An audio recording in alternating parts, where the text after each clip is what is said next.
Hi, everyone. Thank you for joining us, taking a bit of time out of your day to watch what we have to say about some of the sports happenings around our community and outside of it as well. I'm Frank Stanisci of Candid Frank Live, where you'll find us airing our views here on the Spanglish World Network on Zingo TV channel 250. Please remember to download the Zingo TV app at the respective app stores for iOS and Android devices. While you download, make sure you rate and leave a comment. Both apps are absolutely free. Zingo TV is available on Google Chromecast, Amazon Fire, Fire TV sticks, Roku sticks, and also on Smart TVs 2016 forward.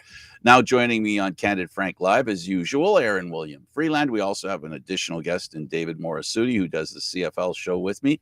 And also I've done his podcast, Locked On Leafs. Big day today for the Leafs, but let's talk about a couple of other topics first, and let's start with the Canadian Football League. David, we had a chance to see, a guy I consider a friend and a great, wonderful person when it comes to being a human being, a very forgiving kind of guy, very passionate guy in Pinball Clemens, who seemed to get a little emotional field side today. Yeah, he's obviously dealing with a very tough situation with the Chad Kelly suspension. He's had to take, the brunt as he's the face of the organization as the general manager. He's had to take on a lot of the responsibility, and rightfully so. When you're the leader of the organization and your highest paid player is being suspended for 9 games for violating a league policy, you have some explaining to do. And we know he's an emotional guy. Talking about a lot. I'll say this: pinball has always been emotional, talking about a lot of things. I think this one here, I think it's the difficulty of it and knowing what it means for his reputation, for the club's reputation. I can understand the emotional part of it. All right. It goes back to an incident that took place on November 6th of last year, which was before the Eastern Final. I'll say this about pinball. He's a very forgiving, passionate human being. And he has brought in players that have been, that have had a little bit of trouble in their lives. But he's been a very forgiving and a guy who believes in people getting second chances. And unfortunately, in some cases, and I'm not talking about this one specifically, but generally speaking, sometimes forgiving people can err on the side of trying to be forgiving. This looks like, because I don't know the facts, so I'm not here. I'm not saying that we have guilt here, but I am going to say that there's enough of a concern for the Canadian Football League that they've suspended Kelly for 9 games. And the league has instructed Chad how to behave. They haven't instructed him not to practice with the team. They've allowed him to do that. After 9 games, they're going to determine, the league's going to determine what the next step is. And that next step will have something to do with Chad Kelly's behavior between now and then.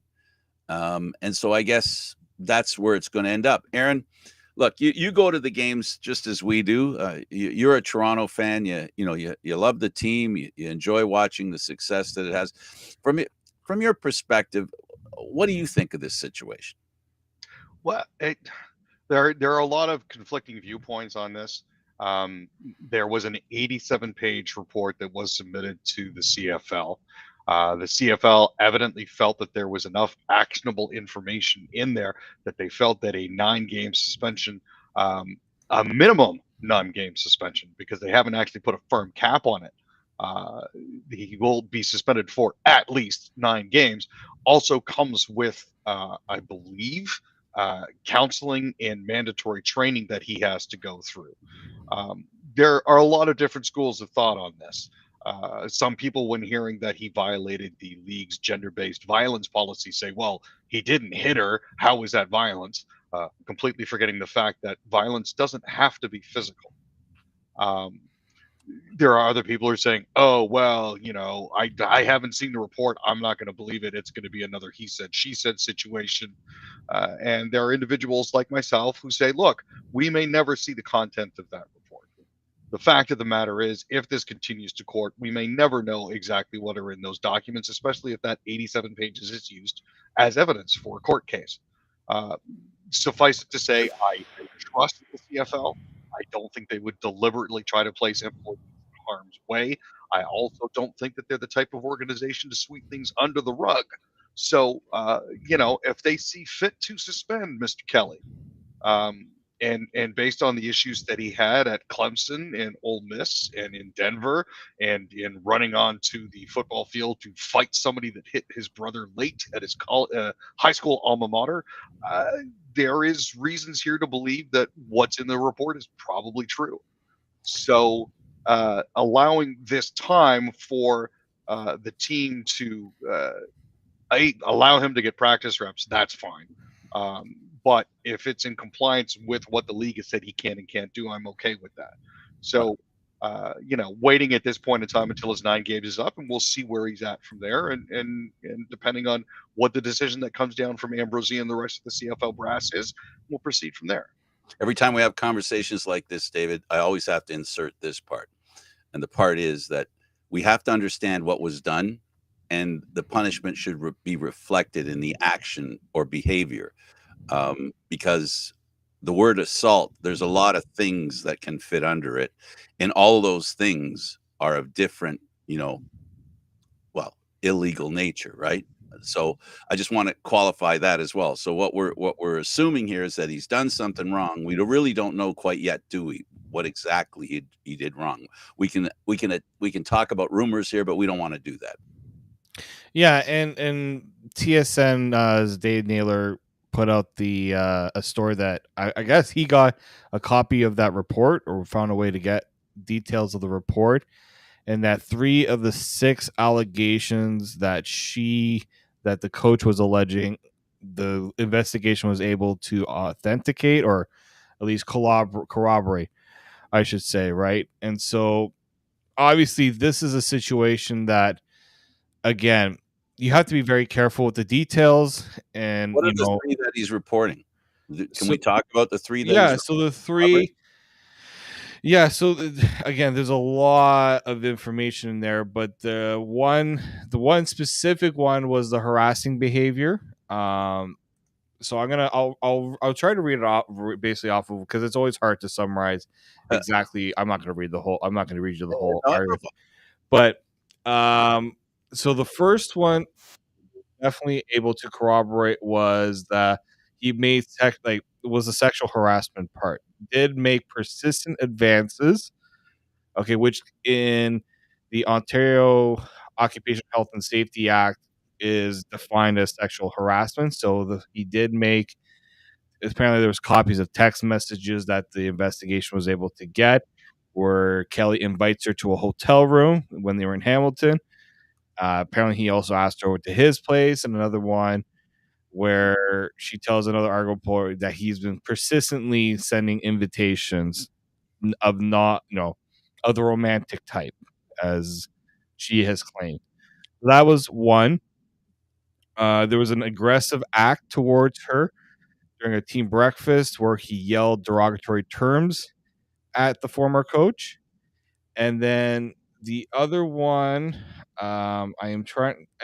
There was some other derogatory terms sent towards her, but yeah, there were some very damning things that were revealed that the investigation was able to corroborate. The one that they weren't able to corroborate, which I found a little troubling to hear, was that there was some very again very strong language, but also implication of physical harm. Like, this person is lucky I didn't hit her, was apparently alleged to have been said, but the player that heard it wasn't willing to participate in the investigation, so they weren't able to verify whether that was actually said. So that was one of the ones that they weren't able to verify. They weren't also able to verify if Kelly was the reason that she wasn't brought back. They weren't able to verify that. But apparently they were able to verify that Kelly said that she is not good at her job, but also that the Argos were looking to replace her with somebody who had more of a sports science background, which was the Argos' defense for letting her go in the first place. So remember, we're talking about this being a workplace situation. Yes. If Aaron, and I think, because I know how strongly you believe in this stuff, if it now I don't want to be taken out of context here.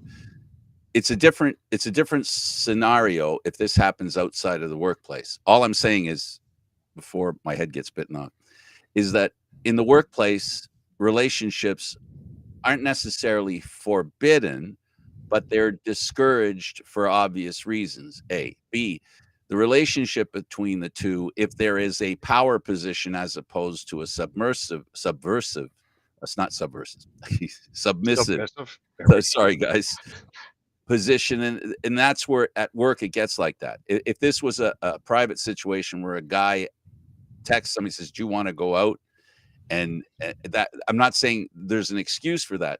The question's okay, but it's how you behave after you get the answer that in both these cases, in my opinion, is improper. Aaron, go ahead.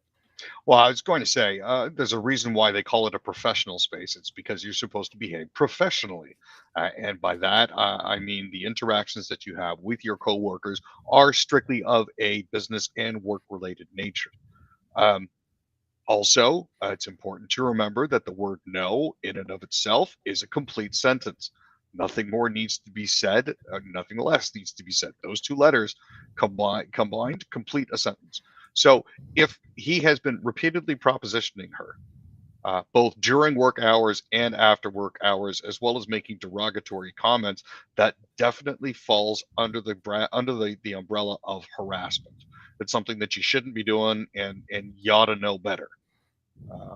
We all agree on that, So right, guys? We all agree there's on that. no, yeah, The next no. thing, I guess, because I don't want to spend a long time on this. We've got other stuff to do. Not that this is important. It's the first thing we're talking about. So I've basically established how important I think it is, and I know you guys agree.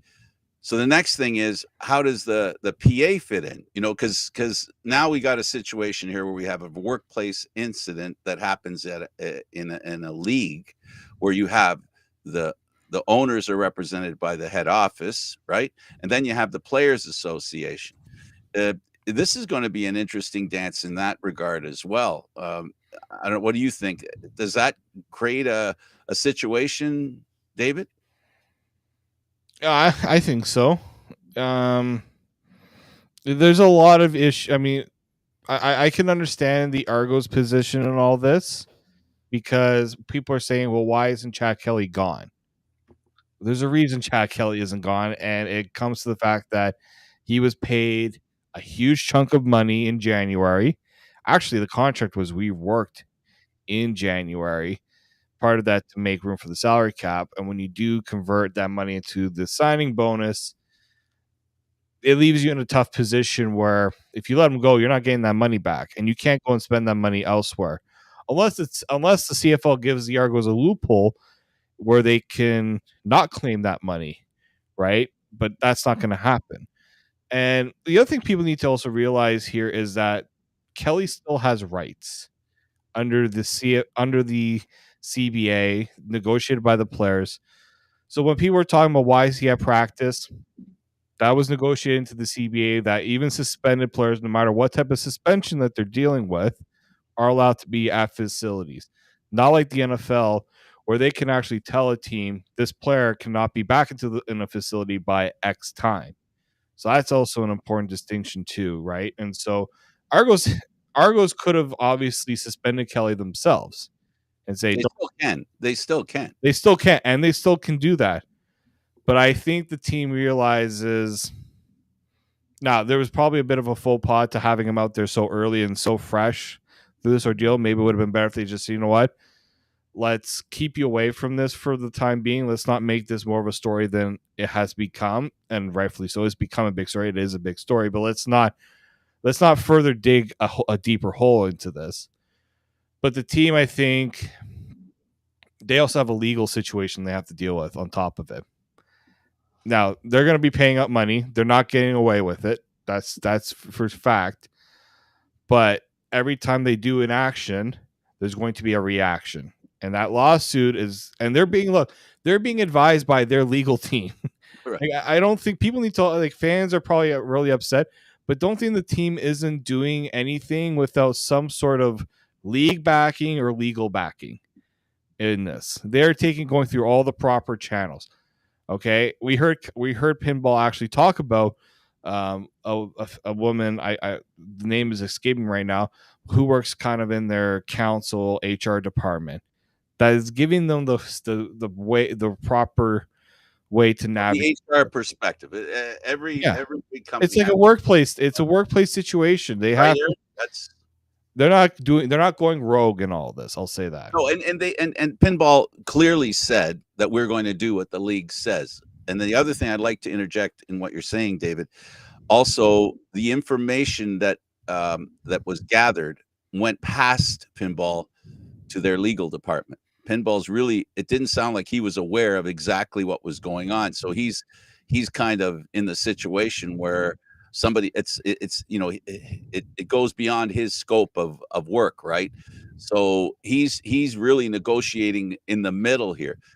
But what I will say about this, and I gotta say that if they found out that this stuff was going on, and if the question is whether I don't think the question should be whether he should be with the team or not. I think if any of this stuff is actually true, and if the corroboration is accurate, which it sounds like it's on its way to a situation where it's not going to be much of a court case, Aaron, because you know what I mean? It's going to end up being all right. We in the government, we want people to feel safe where they work. And what happened here requires this kind of punishment. So now you're going to have to pay for that punishment. And then, David, you alluded to the financial punishment. That'll probably happen as well. In that case, I don't understand, what is fair punishment for that kind of behavior? Because that's where we are now. Where I am right now with what I've heard, the only question in my mind is, how does he pay for what he did? Is it limited to the 9 games? Is it a whole season? How much more did they add on after the 9 games, depending on how the legal situation goes?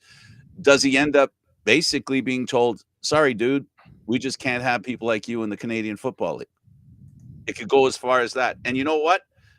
There are customers out there that the Argos have that have already stated, at least they've stated, whether they, fall in line and do what they're claiming, which is, well, I'm not buying season tickets this year if you have that guy playing, right? So this is the quagmire they're in. And I'll add one final note to that on myself. There are a lot of not just fans expressing displeasure with the team. There are female workers across the CFL. I'm not just talking about that work directly in the CFL, but work with other teams that have gone to the commissioner and have expressed their concern about how this has all been addressed. And also pressure to make sure it's done as per, can I say this, Aaron, 2024? Well, and again, this is one of those situations where Good at Sports is doing a lot of heavy lifting. Yep. So that's and we talk about this frequently, Frank. We've talked about that with regards to Mark Mitchell and Logan Mailloux and a whole bunch of others. I was just getting David up to date, because whenever we have these conversations, David, it always comes around to me saying, as long as we match the action with the punishment, I'm good with it. And not every action gets treated equally is my point. So until we know exactly what happened, because right now, they have some corroboration and there's things they haven't proven yet. And there hasn't been an admission yet by Kelly, right, that he's done anything wrong. And in fact, the reverse is true. So once we get past all that, at the end of the day, whether he's playing or not is not my call. But I can give my opinion. But this isn't about me. This is about me just helping people who don't know what's going on, giving them a little bit of information. And remember, folks, we're not lawyers here. All we're trying to do is try to understand from the aspect that Aaron's a human being, I'm a human being, David's a human being, and there are no women here right now, but we have to learn how to be human amongst each other. So I'm very disappointed in this, because I will move from that to the situation where the Argos went into the Eastern Final. They had a whole whack of people in the stands. Prospective future season ticket holders were in the audience that day. Kelly played a poor game, which was soon after this incident. They lost that opportunity.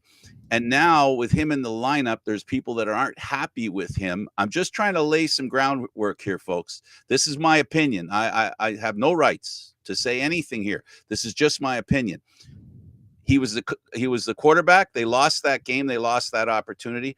Now the reputation of not just him, his team, the league is now being called into question because of an act that I know we all agree is unacceptable.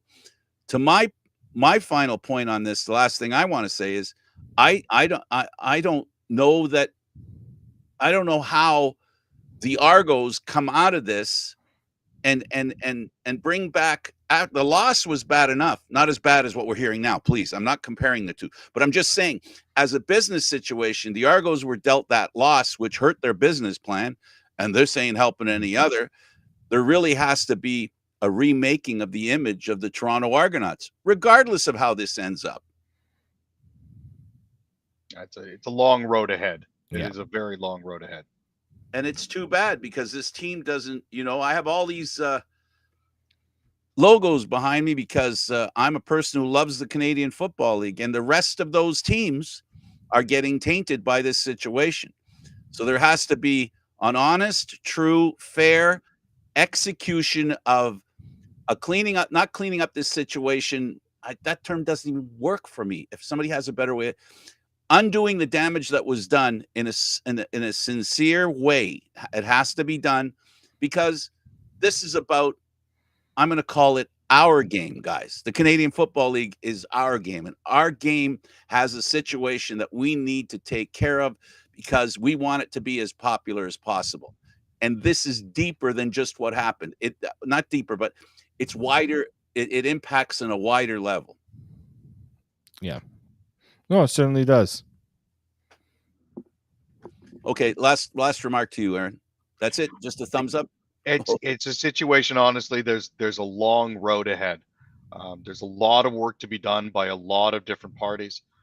There is image rehabilitation to be done. There are reconciliations and restitutions to be made.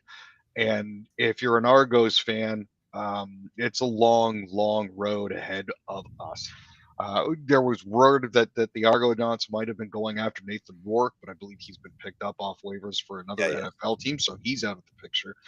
Where they go from here, not 100% sure, but I trust in the Argonauts organization, and I trust enough in pinball that he'll do the right thing by the team and by the league, and try to get this resolved in the best way possible. And I guess the final remark that I just remembered, I wanted to make this point as well. You have Pinball Clemens, who's a very forgiving, very kind, trusting, and a guy who has a history of believing in people being able to reclaim themselves as decent people. He has given opportunities to players who some may have said, why are you giving him a chance? And this was one of those guys. And here's the ugly truth, folks. He reached out to a man who had problems and said, listen, we know what you've been through. We're going to give you another chance. And to me, that's not as big as what he's accused of, but that's a terrible thing too. He wasted a good opportunity, and he's taken a bit of Pinball Clemens's heart with him. All you have to do is see the interview on the field, and you'll understand what I mean. And for that, I find that another apology that Chad Kelly owes in this situation, because a guy who's a very kind and generous and humane person has been now left to judge himself and say, can you imagine? I want to be a good person, and I want to give somebody a second chance. What has he done to that mentality that Pinball Clemens has? I'm sad for Pinball in more than one way in this. And this part, for me, I see the pain in Pinball's eyes and probably his heart. Yeah. And it's too bad. Okay, let's go on to even worse news. No, it's not worse news. Sorry, and I'm not laughing at that situation. I'm laughing at the next situation we're going to talk about. Let me change my screen in the background. So, well, first, no, let's change my screen. Let's talk about the WNBA coming to Toronto. I've said on this program, and I've said a myriad of times, that Larry Tannenbaum is a basketball guy. Well, guess what? There's a basketball league out there looking for teams in big cities. And guess what, David, Aaron? There's a team coming to Toronto, and they're playing in your second favorite arena, Aaron. Yeah, they're going to be putting down roots in the Coca-Cola Coliseum. This is interesting for me because I wasn't even aware that they could change the arena over to a basketball, but it does make sense. I have seen the lacrosse markings on the floor underneath the ice, so it makes sense that they'd be able to throw down hardwood on top of that to play there. This is going to be the 14th team in the WNBA. They're going to start playing in 2026, and it's Kilmer Sports Ventures, which is Larry Tenenbaum's company, that's going to be spearheading the expansion to the city. So we should actually have an official announcement in another 2 weeks. They do expect to say something on the 23rd. When Toronto had the World Basketball Championships here in Toronto, well, I'm not Toronto now, but in Toronto, I had the pleasure of doing the play-by-play for that event, and I had a chance to talk to Larry Tannenbaum. Now that was in the '90s, just after, just right after the Raptors were awarded to Standard Broadcasting, and I understood how much he loved basketball. David, this is something. It's a strange situation. I don't understand. Maybe you can help me understand, because I don't understand why MLSC would have given the thumbs down to this league, especially an organization that's made a lot of money on initial league participation like MLS, right? That's what this is right now. I think this is MLS 8-10 years ago. I think I had we know that one of the telecom partners, we don't know which one between Rogers or Bell, did not vote or did not want to be a part of a WNBA team in Toronto, which I don't know why not. I mean, it's an emerging league. It's got probably one of the more talked about stars in basketball right now, Caitlin Clark. I don't know, like, you don't tell me that when Caitlin Clark comes to Toronto that won't be a sold out game. It's going to be like Leo Messi coming when he eventually comes and plays in Toronto. I understand Leo Messi is a global superstar, but Caitlin Clark is high up there when it comes to star attention right now. When you look at the attention she's been getting, especially in the States. And so, essentially, as you know, Larry Tannenbaum decided to sell a portion of his ownership stake in MLSC to OMERS, and he took that money that he is laughing to the bank with, and says, "I'm going to do this myself." And to me, that's such a feel good kind of story too, because it shows the commitment that that he didn't want this whole idea to go away. And we knew that if any WNBA team was going to come to Toronto, it was a good chance that Larry Tannenbaum was going to find his way. Remember, right? he was at least as of last year, he was the top guy in the NBA. From the owners, he has very big ties to the NBA front office. Big. Among the governors there, right?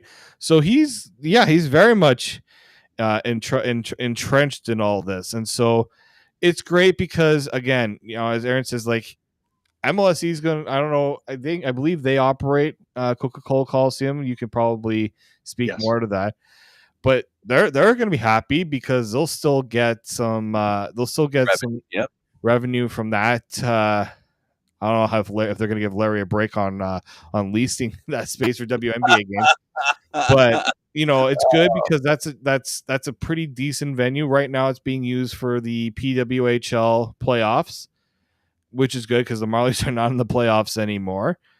And on top of that, it's you need a team in Toronto. Like, if you're looking you need a team here. The fact there wasn't a team here, and there should be more Canadian teams getting in the mix for one. Like, I know that travel makes it tough. You look at Toronto, it's closer to a lot of these American cities. I like to see Montreal get into the mix. I like to see Vancouver, or even, it doesn't even need to be the one thing I think about the WNBA, doesn't necessarily need to be a market with a 19,000 seat arena. Not right now. Right? Not right now. Maybe one day in the future. But I think it shows that more cities should be getting on this train, right? I think It'll be probably a little bit of a tough sell at first if they don't have the super. Like they can get a superstar player in there, can they get a nurse in there? Right. It seems like if you want to get a women's sport involved in Canada, get one of the nurses in there. That could be a potential there. But I think it's great because it hopefully will also open up some more jobs in our field, in the sports media field, for people to cover the league in this city, and I think that's important too. Aaron? Oh no, definitely. Having more professional sports organizations is never a bad thing. Here's the thing. Like us, right? They had a game between the LA Sparks and Seattle Storm on May 4th that completely sold out. Last year there was an exhibition game held in Toronto as well that sold out within minutes. You know, for March Madness, you're gonna get a chuckle out of this one, Frank.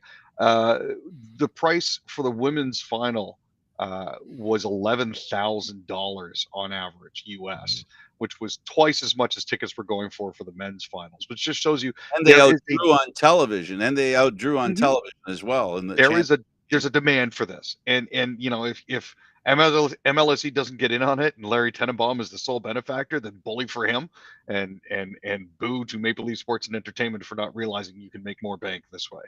Well, they got the MLS team, if I'm not mistaken, guys, for like around $10 million. The MLS team, right? It was something like that they paid to get in. And that team's worth hundreds of millions of dollars now. That's a pretty good upside. And I don't see this being any different. I really don't. And basketball is more of an international sport by virtue of the fact that it doesn't matter where you fit on an economic scale, you can play the game. That's an important factor, especially when we go around the world, right? So as far as it being a world thing, like soccer or football, the other football, not the one we normally talk about, the popularity of that sport the same way.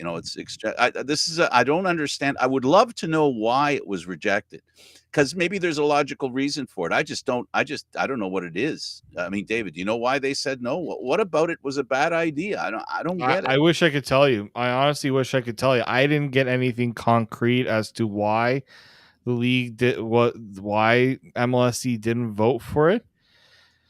It could have been a broadcast thing, It could have been that maybe there was a broadcast rights issue where, you're owning a team, but you don't necessarily have a stake in being able to cover it.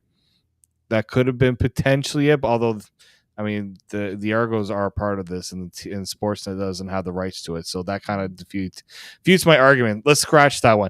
I think it could, personally, I think it's probably how much, maybe it's not as much of a moneymaker. And MLSE didn't view the risk worth the reward potentially. Well, if it was, we have seen at Bell and at Sportsnet, TSN. By that I mean Bell, TSN, Rogers. I've seen people lose their jobs. Masses amount of people have been laid off.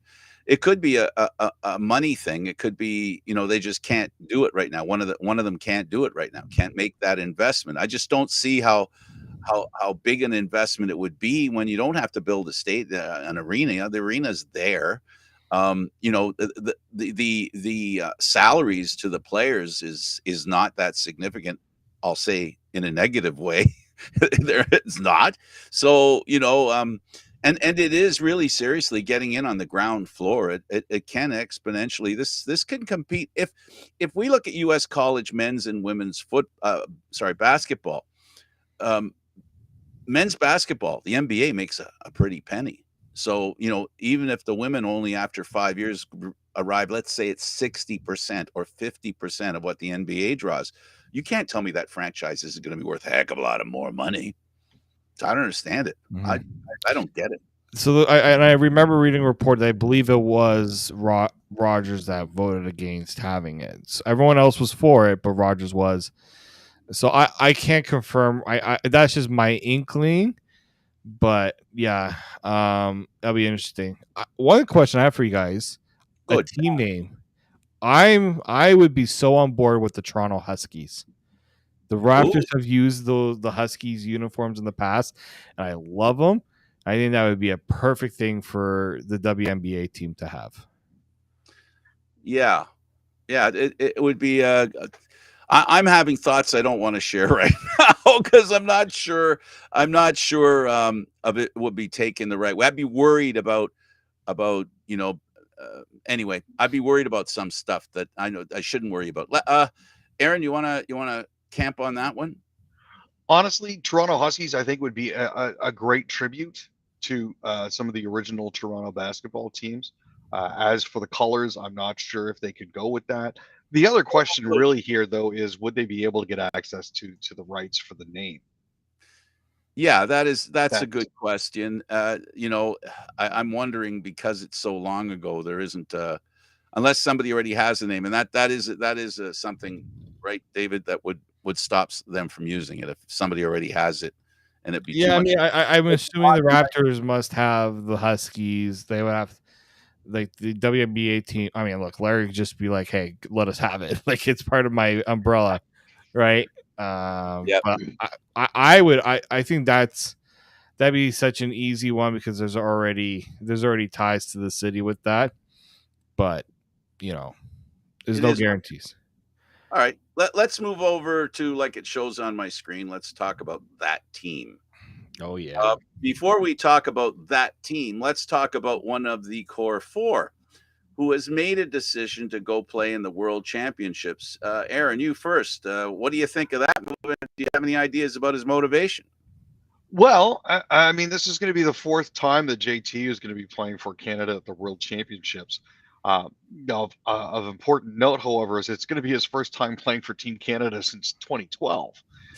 Now, he did help Canada win gold in Sochi, and he did win gold in 2008 and 2009 at the World Junior Hockey Championships. But this, I think, becomes one of those. I'm getting up there. I'm 33 years old. Let's just try to get one last kick at the can before it all goes away.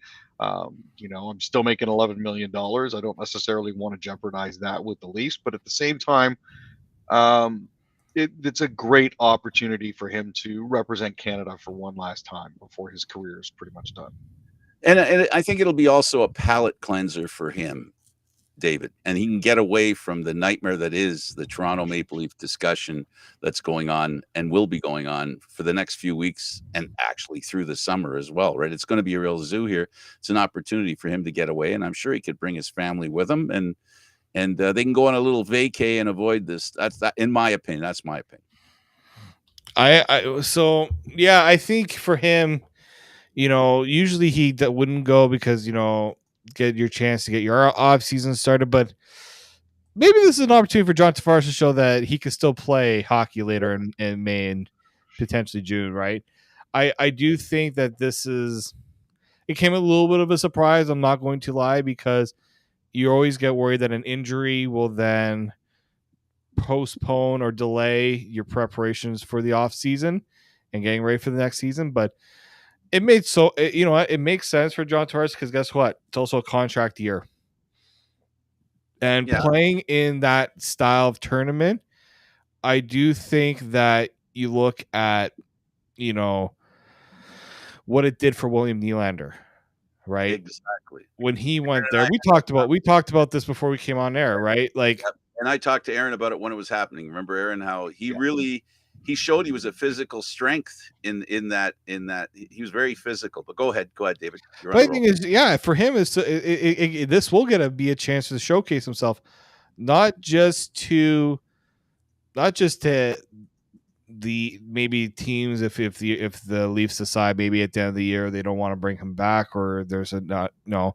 I think it's just an opportunity for himself to show he can still be a good player, because we're hearing all about it now, how he can't produce, how he's overpaid, how he's not a top line center anymore.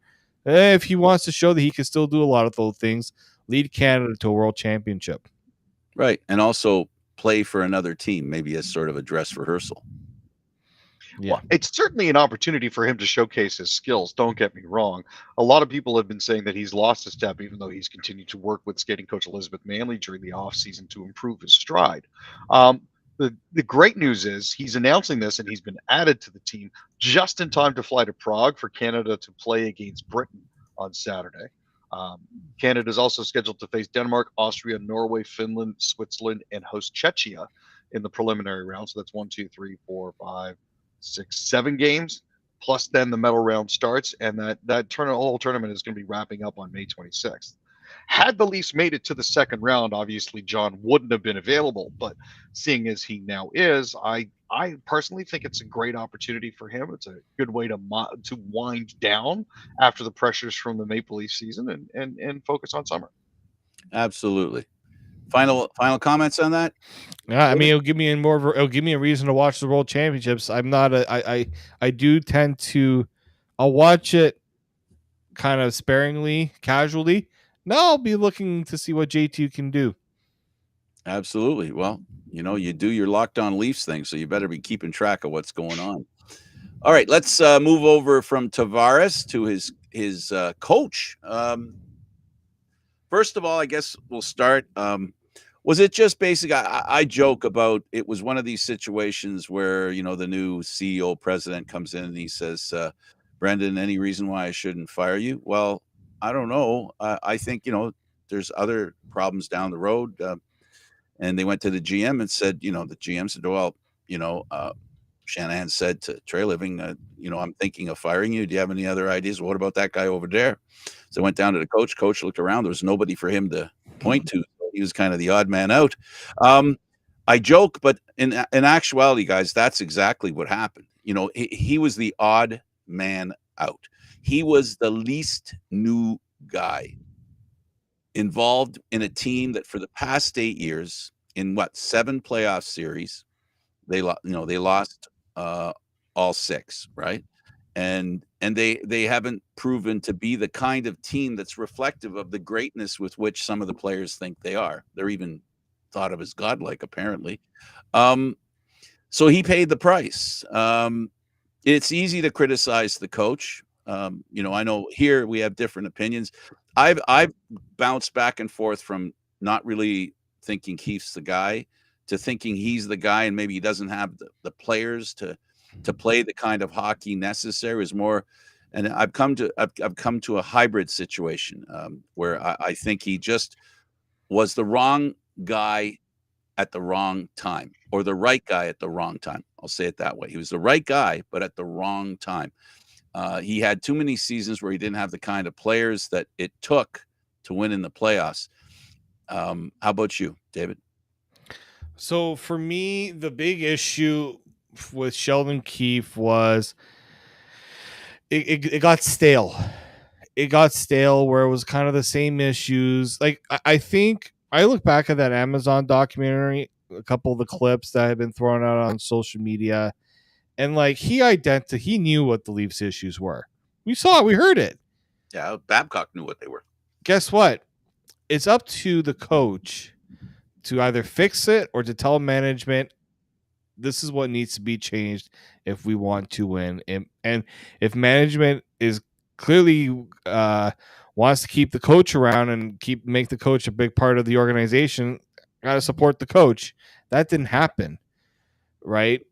I think there's a twofold issue there. Keefe had a flawed roster in areas. We now know that to be exactly true. But at the same time, I look at the rosters that have beaten Keefe, right? We talk about getting to a Stanley Cup, and that's the ultimate goal, and whether the Leafs had a roster to do that. I'm not even looking that far ahead at the Stanley Cup. I'm talking about round 1. You lose to the Columbus Blue Jackets. Montreal Canadiens. Montreal Canadiens have made the playoffs. Those first 2 years. Now, he had that was a tough hand to be dealt. Your first kind of years of coaching in the NHL are COVID years. But at the same time, there was all the players had to focus on was hockey, really. They really couldn't do much other than play hockey, right? It was after that, right? The Montreal series, okay, COVID, weird. You lost your captain. You lost Tavares. That's a tough thing to overcome. I had 3-1 in the series. That I will never I'll never let that down for sure. But it was after that where you could see that this team had the pieces to at least be on the same level. Like, look, this team had the highest points in a season under Sheldon Keefe. Really good in the regular season. He was doing everything to get this team 65 winning percentage as a head coach. Best winning percentage in Leafs Wow. by a Leafs coach in the regular season. But then you go to the playoffs. It's getting the players to buy in. Game 1. I'm not talking about games like I keep hearing, well, in games 5 and 6, they really started to play the way they need to play, and even game 7. Where was that game 1? Where was that game 2? Where was that game 3? Where was that in game 4? Especially against Boston. That Leafs team, no offense, the only thing that Boston had, in my opinion, that was better than the Leafs in that series was goaltending. And guess what? The Leafs eventually got goaltending that matched up against Boston, and lo and behold, they won. But the margin, the Leafs just could not find that way to get into the areas that they needed to and do the things they needed to win those games. And to me, the power play, that's coaching. Sheldon and Brandon Shanahan brought up today in the press conference about the power play, how that was an issue. They changed assistants to try to maybe do something new. I said it needed to be more than just changing assistants. The coach needed to change personnel around, get other guys involved on the power play, because that's why it got stagnant. The Leafs have gotten stagnant. I know we don't have a lot of time to delve into the whole press conference, but if we're talking about Keefe, everything got stagnant. Well, go ahead, Aaron, coaching. Well, at 665, yeah, Keefe has been one of the most successful Maple Leafs coaches ever. Here's the other thing to consider as well. There used to be a team that had a record of 16 consecutive seasons getting into the playoffs. That was unfortunately shattered this year. The two teams that now hold the longest streak of consecutive playoff appearances, not even talking getting past the first round, just being in the playoffs, are the Leafs and the Bruins at 8 seasons apiece. Behind them are Tampa Bay and the Colorado Avalanche with 7 consecutive appearances, and the Carolina Hurricanes with 6. So throw in Chicago and LA, who haven't been in the playoffs since they won the Cup, it seems. Yeah. And you have a coach here who, for some reason, his top players disappear. And I know there was a lot of talk earlier in the season about scoring playoff style goals. And that's to try to sort of get the players used to banging and crashing in front of the net and scoring goals the way they have to be scored in the playoffs. And that just completely disappeared for the Maple Leafs once the puck dropped from round 1. Yeah, and a comment was made, I think it was Shanahan, that said you have to make it difficult for the other team to score. I don't know if it's Shanahan or Trey Living. Yeah, they talked about you have to also make it hard for the other team to score. And he said also that we always end up playing in a way that makes our goaltender look like the second best goalie in the playoffs. and in the series, I should make that clear. So yeah, that was a bad thing. So 3 guys we don't have time to talk about we had a real nice conversation about a lot of things. 3 coaches that maybe Craig Berube, Gerard Gallant, and Mike Sullivan. The idea with Mike Sullivan is that they took away his assistant coach. There's a bit of a debate over, whether Dubas wants. It would be interesting if he fired him and the Leafs took him, and then he ends up in Pittsburgh. It would be interesting. You guys have any other candidates you think the Leafs should consider? David? For a coach, I'm on you at Rod Brindamore with the way that things are going with Carolina right now. It's not. I don't know if it's a slam dunk he returns there. I think that's a coach that the Leafs would love to have. Much like why Keefe's gone, right? I mean, coaches they're hired to be fired. It's been said before. Very much so. I think that's one. I know Joel Quenneville. Some people have reservations about that. I think if you're looking to win, there's no better coach available than Joel Quenneville. You just have to, maneuver the red tape there. But I think it would be possible. In the league yet, he hasn't been approved. But the league hasn't approved his return to the National. Well, I don't know if a team has gone through the steps to get to see. Right, if they would have to. The Leafs would have to initiate it. Yeah. Right. Right. No team has really initiated it, so I wonder if that's something as well. Maybe the league has kind of made it clear that maybe they're not ready yet. So that's another guy. Those are the two, in my opinion. Like Craig, I hear Craig Berube. That doesn't really excite me. Like Tom McClellan doesn't excite me. I want a guy. I want pedigree. I don't want guys who have gone through similar I would say failures, but Scotty Bowman available? no, just kidding. If only. Just kidding. Yeah. Dave, Aaron, any names you want to throw in and why? You know what? Honestly, the list that they currently have, I think, are about all that we can really consider.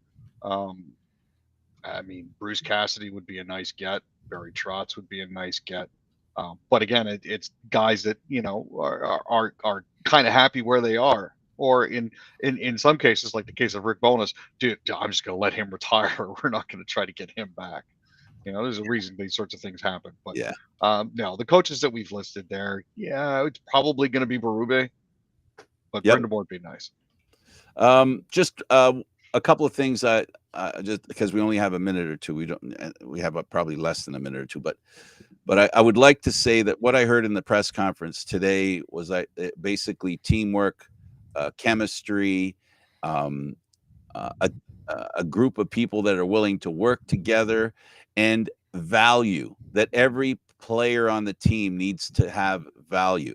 Well, I say it's difficult to say that when you're paying one guy more than $11 million and there's a couple of guys making $750,000 a year.